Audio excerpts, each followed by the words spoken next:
bersama dengan saya, Mr. Sorchan, di dalam channel pengembangan kepribadian atau mentoring self improvement. Saat ini kita akan berbicara satu rangkaian atau seri tentang bagaimana kita bisa sukses walaupun bekerja di bawah kepemimpinan yang payah atau kepemimpinan yang sulit. Saat kita bekerja di bawah kepemimpinan yang payah atau yang sulit, yang kemampuannya di bawah kita, maka perjuangan kita menjadi harus lebih keras dan kita sulit untuk bekerja sama.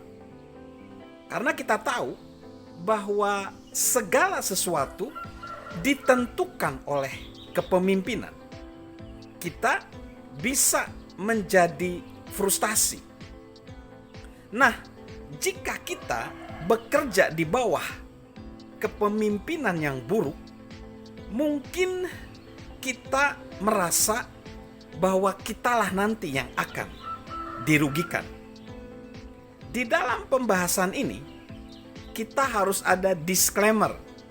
Kita harus ada asumsi bahwa kita sudah mencoba bekerja sama dan membereskan berbagai masalah dengan pemimpin tersebut. Proses yang dibagikan di dalam tips-tips ini dirancang untuk menguatkan kerjasama tersebut. Dan ingat, ini perlu diingat, walaupun cara-cara yang diberikan di dalam tips ini tidak ada jaminan cara-cara itu bisa berhasil. Karena kita tidak bisa memegang kendali atas kerjasama dengan pemimpin kita. Kita secara pribadi hanya bisa mengendalikan hal yang kita lakukan dan respon kita atas sesuatu. Namun, jika semua berjalan dengan baik, kita akan membuat terobosan hebat. Jika hasilnya nggak sesuai dengan harapan atau rencana kita, mungkin ini saatnya untuk kita melanjutkan langkah. Dan jika kita memutuskan untuk bertahan dan memaksimalkan situasi, tetap ada beberapa strategi yang akan ditawarkan saat kita berada di bawah kepemimpinan yang sulit. Jadi, percayalah, pemimpin bertanggung jawab atas orang-orang dan perusahaan atau organisasi yang dipimpinnya. Atasan yang buruk biasanya melalaikan tugas itu dan berusaha melimpahkan tanggung jawab pada pemimpinnya, pada kita. Dan beban itu malah kita tanggung. Setiap kali itu terjadi, jika mungkin berupayalah membuat pertanyaan pada pemimpin kita sedemikian rupa sehingga tanggung jawab itu kembali beralih ke pundaknya. Biarkan dia yang mengambil tanggung jawab. Nah, bagaimana kita bisa sukses untuk mengajak kerjasama dengan pemimpin yang sulit? Tadi sudah dikatakan, jika kita bekerja dengan pemimpin yang buruk atau sulit, dan kita ingin membenahi situasi, bersiaplah dan carilah pemecahan masalah dengan hati-hati.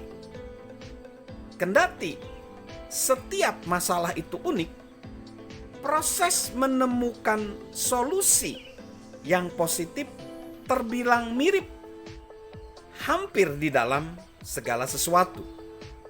Ini akan meningkatkan peluang kita meraih hasil yang positif. Bagaimanapun, awalilah proses itu dengan harapan yang realistis. Banyak pemimpin yang buruk tidak menyambut baik saat metode mereka disangsikan.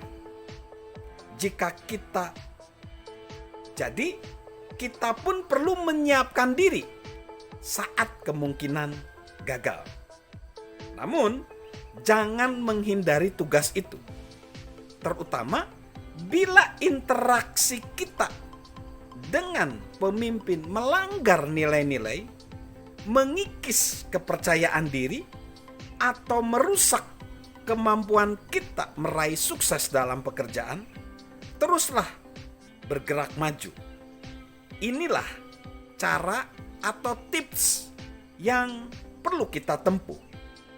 Yang pertama, galilah kemungkinan bukan kita sumber masalahnya.